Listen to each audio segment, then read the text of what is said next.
نبينا الهادي محمد القائد الأعلى المسدد. نبينا الهادي محمد في روحه عزم عظيم، في الهمة الكبرى تجسد، يغشى الوغى من غير خوف، وحنين والأحزاب تشد، في روحه عزم عظيم، في الهمة الكبرى تجسد، يغشى الوغى من غير خوف، وحنين والأحزاب تشد، القائد الأعلى المسدد. نبينا الهادي محمد في روحه عزم عظيم، في الهمة الكبرى تجسد. Dear Muslim brothers and respected guests from the non-Muslims who are seeking to understand the purpose of life.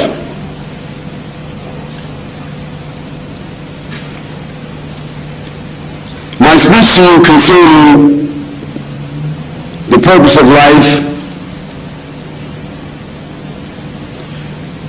as I always mention, is simply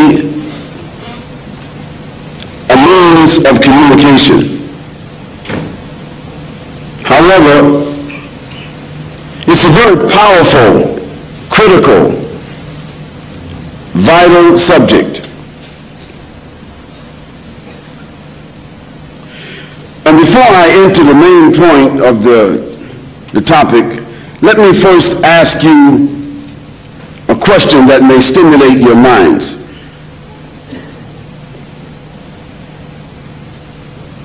Now, many of you are, and most of you, are educated,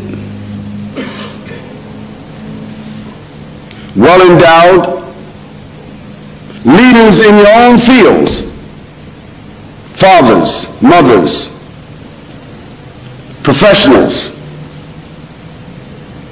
sophisticated human beings.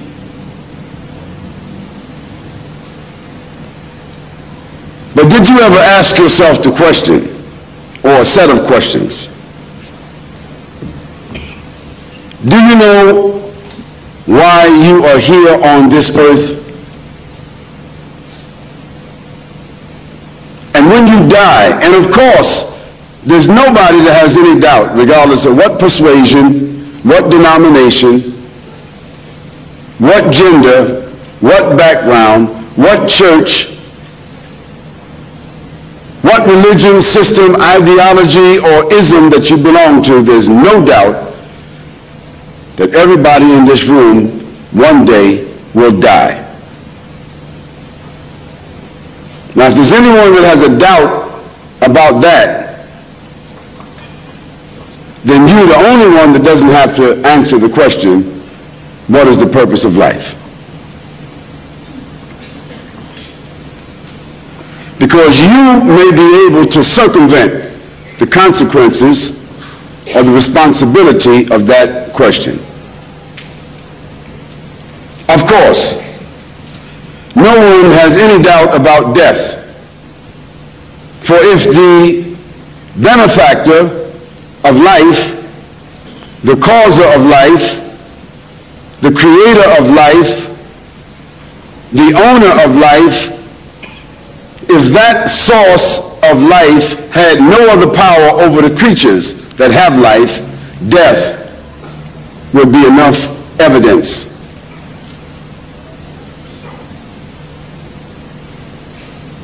Where is your destination? I don't mean where are you leaving from here. But where is your destination? You don't know where you came from. You say you were born. I mean before that. Where is your destination? Think about this question and ponder it seriously as we continue this presentation. Now, in the world that we live in, there are many beliefs, many religions, many philosophies that have been offered to satisfy or respond to this question, because human beings are the only creatures on the earth or in the heavens. And of course, we're speaking about based on scientific fact. We're not talking about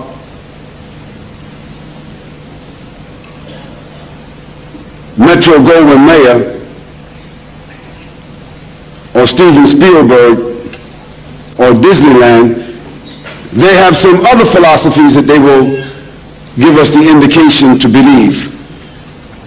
But until now, there is no scientific evidence that there are any other creatures in the heavens or the earth who has the intellect or the faculties or the capacity of human beings.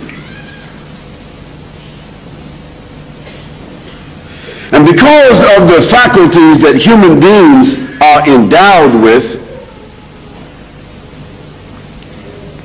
they have the exclusive ability, the freedom to think and feel and to say I, me, and to express what we call ego. No other creatures have this ability. However, we know that even that ability is limited, because when the human being is a child, there is less ego. And as the human being becomes older, there is even less ego.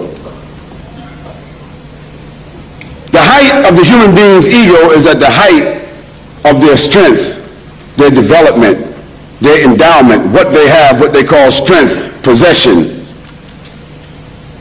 But it lasts only an afternoon. That afternoon might be in some cases 20 years, 30 years, 40 years, 60 years, 80 years. But inevitably, the years of the human being passes quickly. And as the Quran says, وَخَلَقْنَا الْإِنسَانَ فِي أَحْسَنِ تَقْوِيمٍ ثُمَّ رَدَدْنَاهُ أَسْفَلَ سَافِلِينَ. And we created, God says, He created by His own power the human being and gave him or her the faculties, perfect, balanced, complete faculties of intellect, intelligence, seeing, hearing, feeling, taste, touch, thinking, and the apparatus of the body. We gave the human being a complete set of faculties that has created that human being with a mold. But after that, after giving them, endowing that human being with that perfect set of faculties, then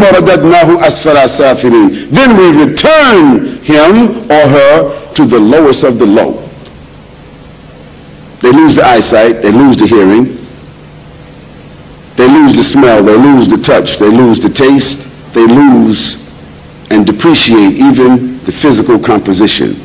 Now this is what the Quran said almost 1,500 years ago. Is this the case? It is. It is only human beings that have the ability to think, feel, imagine, and explore, to propose, and to determine.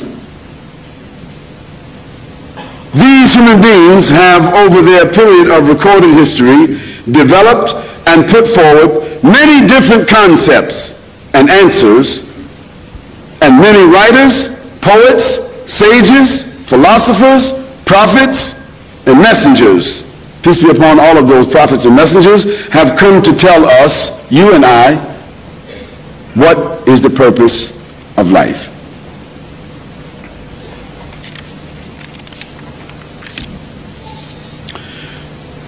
Now, to be literary,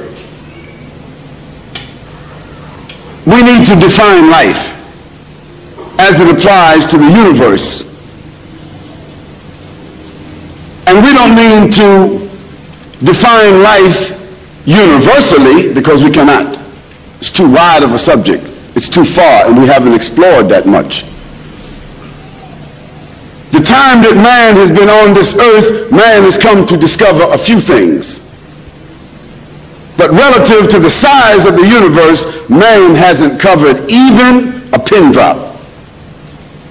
But man has discovered a few things about himself, his environment, and the world.